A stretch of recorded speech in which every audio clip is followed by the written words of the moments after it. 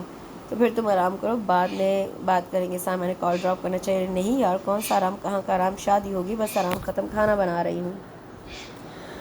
ہاں یہ تو ٹھیک کہا تم نے، ایش تو بس میکے کے ہی ہوتے ہیں، مگر طبیعت خراب ہے تو کھانا باہر سے منگوا لینا، دو ہی تو بندے ہو۔ سائمہ نے حسب عادت مشورے سے نوازا۔ اشر بھی یہی کہتا ہے کہ دو ہی تو بندے ہیں تو کھانا گھر میں بناؤ، میں کھانا افورڈ نہیں کر سکتا روز روز باہر کا۔ تحریم نے فوراً دل کا بوجھ ہلکا کیا۔ لو یہ کیا بات ہوئی، اشر بھائی کی اچھی خاصی تنخواہ ہے اور ابھی کون سا بچے ہیں کہ اخراجات کی بھرمار ہو گئی ہو۔ سائمہ یوں ہی تحریم کی طرفداری کرتی تھی، مگر اشر کہتے ہیں کہ آج بچاؤں گا تو کل کام آئے گا، اور یہ کہ صحت پر بھی منفی اثر پڑتا ہے بازاری کھانوں سے۔ تحریم پیٹ بھی ہلکا کر رہی تھی۔ اچھا، اور جو ابھی تمہاری صحت خراب ہے تمہیں آرام کی ضرورت نہیں ہے کیا؟ یہ مرد ہوتے ہی ایسے ہیں، یہ سمجھتے ہیں ہم عورتیں انسان نہیں مشین ہیں، کام کرتے رہیں بس، اور بہن بیمار ہونے کی تو ہمیں اجازت ہی نہیں کہ دوا دارو پہ خرچہ الگ، اور جو کہیں تیمارداری کرنی پڑ جائے تو ماتھے کے بل گنتے رہ جاؤ بس۔ سائمہ تحریم سے بھرپور ہمدردی کر رہی تھی، کیونکہ اگر وہ تحریم کی ہاں میں ہاں نہ ملاتی تو اس کا وقت کیسے گزرتا، آخر پیکیج بھی تو ہلال کرنا ہوتا ہے۔ اب اگر وہ صحیح اور غلط کا فرق بتانے بیٹھ جاتی تو تحریم سائمہ کا آواز یوں ہی گھنٹوں تھوڑی سنا کرتی۔ ویسے بھی انسانی فطرت ہے، جو ہماری نظر سے دنیا کو دیکھے وہی سب سے عزیز اور قریب لگتا ہے۔ تحریم کو بھی سائمہ کی دوستی اس لیے خوب بھاتی تھی۔ السلام علیکم امی، آپ کیسے ہیں آپ؟ رمل اسکائپ پر آن لائن ہوئی تو امی کھل اٹھی۔ ٹھیک ہوں بیٹی، تم کہاں ہو؟ اتنے دنوں بعد آن لائن ہوئی۔ بس امی، بعد کے ہاف ایئرلی پیپرز ہو رہے تھے، آپ کو تو پتہ ہے او لیولز کی پڑھائی کتنی ٹف ہوتی ہے، اور پھر بچوں کے ساتھ جب تک خود نہ لگو کہاں بیٹھتے ہیں پڑھنے۔ آپ بتائیں، کچھ کمزور لگ رہی ہیں، طبیعت ٹھیک ہے آپ کی؟ رمل نے بغور ماں کے چہرے کو دیکھتے ہوئے فکر مندی سے پوچھا۔ کیا کروں بیٹا، ماں ہوں نا، اولاد کی طرف ہی دھیان رہتا ہے، دن بھی مہینے لگتے ہیں۔ میں ٹھیک ہوں، بس تحریم کی پریشانی کھائے جاتی ہے۔ رمل بیٹا اب تم ہی اسے سمجھاؤ، بھی تو 6 ماہ بھی نہیں ہوئی، نہ سسرال کا جھنجھٹ، نہ فی الوقت بچوں کا بکھیڑا، ایسے میں بھی اس سے گھر سنبھالا نہیں جاتا۔ وہ تو اشر شریف بچہ ہے، نہیں تو آ کر براہ راست شکایت کرے تو کیسی شرمندگی اٹھانا پڑے گی، مگر یہ لڑکی ہے کہ نہ اپنی غلطی مانتی ہے نہ کچھ سمجھتی۔ امی کے لہجے میں غصے کی جھلک تھی۔ ارے امی، یہ کوئی اتنا بڑا مسئلہ تھوڑی ہے کہ آپ پریشان ہو جائیں، آہستہ آہستہ سب سیٹ ہو جائے گا۔ آپ کو پتہ ہے وہ ہم سب کی لاڈلی یہی ہے، گھر کے کام کہاں کیے ہیں اسے، اور پھر شروع میں ایڈجسٹ ہونے میں وقت لگتا ہے۔ ہاں بیٹا، بس میری کچھ کوتاہی بھی تھی کہ چھوٹی سے کہہ کر اسے کام کی عادت ہی نہ ڈالی، شاید اس لیے اب یہ سب اسے بوجھ لگ رہا ہے۔ سچ ہی تو ہے، ماؤں کا حد درجہ لاڈ پیاری اولاد کے بگاڑ کا سبب بنتا ہے۔ امی نے صاف گوئی سے اعتراف کیا۔ میری پیاری امی، ایسے مت کہیں، آپ کا پیار محبت تو ہمارے لیے قیمتی ترین اثاثہ ہے۔ خوش مزاج کی بھی بات ہوتی ہے۔ اب دیکھیں کہ آپ نے مجھ سے بھی کب کوئی کام کروایا، مگر آپ کو پتہ ہے کہ مجھے کوکنگ اور گھر سے جانے کا کیسا جنون تھا، سو زبردستی آپ کے ساتھ کچن میں کھڑے ہو کر کوکنگ پروگرام دیکھ کر ہی سب سیکھ لیا۔ رمل نے دھیرج سے کہا۔ ہاں بیٹا، تم ٹھیک کہہ رہی ہو، مگر شادی کے بعد خود کو بدلنا پڑتا ہے، ذمہ دار بننا پڑتا ہے، ورنہ عورت کی لاپرواہی گھر کا شیرازہ بکھیر دیتی ہے۔ امی کے لہجے میں ہنوز تشویش تھی۔ آپ پلیز پریشان نہ ہو امی، بلا وجہ ٹینشن سے آپ کا بی پی ہائی ہو جائے گا، پھر ابو کو کون سنبھالے گا، آپ فکر نہ کریں، میں بات کروں گی تحریم سے۔ رمل نے ماں کی ڈھارس بندھائی تو امی کو کچھ حوصلہ ہوا۔ ٹھیک ہے، وہ تمہاری بات سنتی بھی ہے۔ اچھا بتاؤ، میرا گڈا کہاں ہے؟ وہ سو رہا ہے امی، آج صبح پارک لے کر گئی تھی تو خوب کھیلا ہے تو تھک کر سو گیا، اٹھے گا تو بات کرواؤں گی۔ اچھا امی، اب میں چلتی ہوں، بات کے لیے پیزا بنانا ہے، آج اسے فرمائش کی تھی رمل نے کہا، تو امی نے بہت ساری دعائیں دے کر اسے خدا حافظ کہہ دیا۔